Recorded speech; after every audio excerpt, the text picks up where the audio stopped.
प्रदेश में पिछड़ा वर्ग को 27% आरक्षण देने के मामले में ओबीसी महासंघ ने पूर्व मुख्यमंत्री कमलनाथ का सम्मान किया। इस दौरान राजधानी भोपाल के मानस भवन में प्रदेश भर से आए ओबीसी महासंघ के लोगों ने कमलनाथ को सम्मानित करते हुए आभार जताया।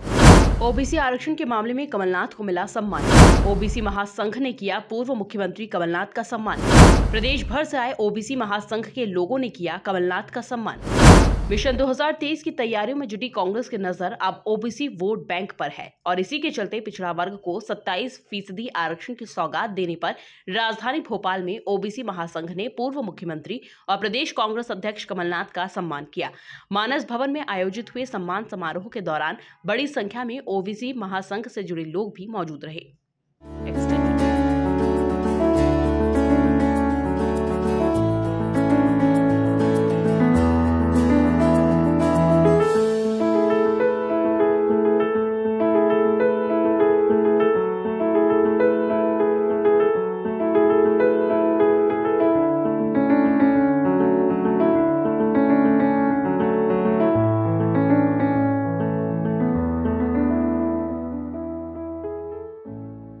ओबीसी महासंघ को संबोधित करते हुए कमलनाथ ने कहा कि आरक्षण पर आपका अधिकार था। मन में सोच रहा था कि कौन सी ऐसी चीज मैंने करी जिसके लिए आपने इतना स्वागत किया। आरक्षण की बात होगी, आरक्षण तो आपका अधिकार था, आरक्षण तो आपका अधिकार था जहां आप सालों से इंतजार कर रहे थे। जब मैंने फैसला किया, ये भी मैं आपको बताना चाहता हूं, जब मैंने फैसला किया कि 27% आरक्षण होगा, आप जानते हैं मंत्रालय में कई लोगों ने इसका विरोध किया, बड़े अधिकारियों ने इसका विरोध किया। मुझे कहा हम इस पे कानूनी राय ले लें। मैंने कहा मैं कोई कानून नहीं जानता, मैं कोई राय नहीं जानता, ये मेरा फैसला है। फैसले के पहले राय ली जाती है, पर मैंने तो फैसला कर लिया है। अब मेरे फैसले पर तो आप क्या कानूनी राय लेने जाएंगे? तो ये आपका अधिकार था और ये अधिकार। मीडिया से बातचीत करते हुए कमलनाथ ने बीजेपी सरकार पर जमकर निशाना साधा और क्या कुछ कहा, जरा आप खुद ही सुनिए।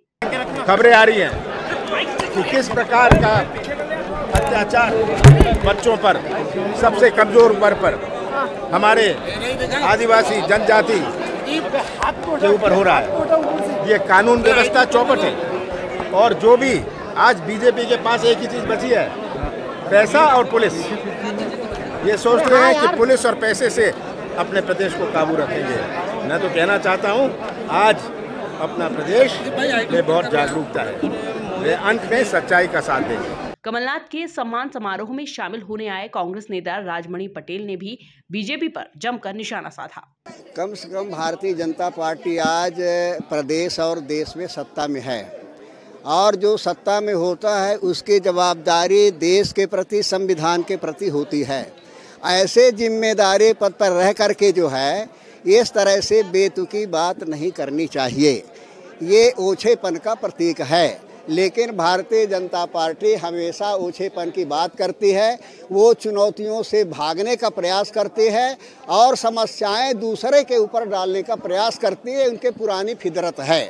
यही मोदी जी और भारतीय जनता पार्टी जिन्होंने कहा था कि हमारी सत्ता है कि 2 करोड़ लोगों को रोजगार देंगे, फिर उस 2 करोड़ रोजगार का क्या हुआ? उन्होंने कहा था कि काला धन आएगा, सबके खाते में जाएगा, वो काले धन का क्या हुआ? कितना खाते में आया? कितना करप्शन बंद हो गया? कितना भ्रष्टाचार बंद हो गया? तो ये भारतीय जनता पार्टी कथनी करनी तब इस देश नहीं दुनिया के लोगों ने देखा है, उनके सामने इनकी पोल खुल गई है।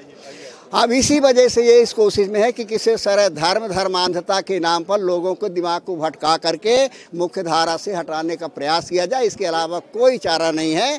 और कांग्रेस पार्टी ने, चूंकि कांग्रेस पार्टी के साथ इस देश का गरीब, इस देश का किसान, इस देश का वनवासी आज़ादी की लड़ाई में अपने सीने पर गोलियां खाई हैं, इसलिए कांग्रेस का ये फर्ज बनता था कि कांग्रेस उन लोगों के लिए काम करे जिन्होंने देश की आज़ादी में काम किया है। जो हमारे इस देश की सबसे बड़ी ताकत है, हमारे देश की ताकत है तो इस देश का किसान पसीना बहाने वाला किसान है, मजदूर है, जो श्रम करता है, पसीना बहाता है, तभी देश की प्रगति और विकास की बुनियाद रखी जाती है। इसी वजह से कांग्रेस ने बुनियादी परिवर्तन किया, बैंकों का राष्ट्रीयकरण किया, विषमता को समाप्त करने के लिए राजा महाराजाओं का विशेषाधिकार किया, सूचना का अधिकार लाया, गरीबों को छत दिया, मकान दिया। तो ये कांग्रेस ने किया, भारतीय जनता पार्टी ने नहीं किया। कमलनाथ के सम्मान समारोह पर सवाल उठाने वाले बीजेपी नेताओं को पूर्व मंत्री और विधायक सज्जन सिंह वर्मा ने करारा जवाब दिया।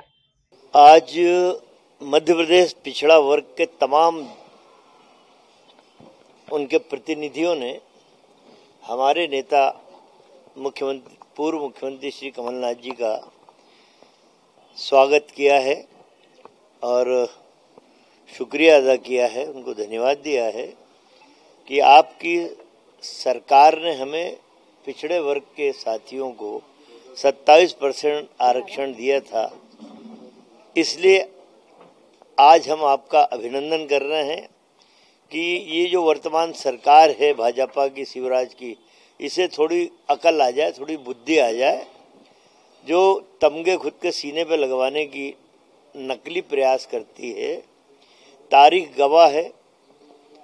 मध्य प्रदेश के विधानसभा के इतिहास में 2019 में जब कमलनाथ जी मुख्यमंत्री थे, 27% आरक्षण का कानून हमने पास किया। उसके साथ में 10% आरक्षण वो लोग जो आर्थिक रूप से कमजोर थे, सवर्ण वर्ग के थे, उनके लिए भी 10% आरक्षण का प्रावधान किया। अब यदि जो समाज उपकृत होता है राजनीतिक व्यक्ति के माध्यम से, यदि उसका स्वागत वो करते हैं तो भाजपा तिलमिलाएगी। ये बात सही, क्योंकि शिवराज चौहान खुद पिछड़े वर्ग के हैं और आज तक 17 साल में पिछड़े वर्ग के साथियों को 1% भी लाभ नहीं मिला। तो ये उनके मन की पीड़ा झलक के आई है, जो कमलनाथ जी को करेंगे अपने पैसे की माला अपने डाल रहे। इतना तुच्छ काम बीजेपी के नरेंद्र मोदी और शिवराज कर सकते, कमलनाथ नहीं कर सकते। इस दौरान बड़ी संख्या में ओबीसी महासंघ से जुड़े लोग कमलनाथ के सम्मान समारोह कार्यक्रम के दौरान मौजूद रहे। Bureau report, MP news, Bhopal.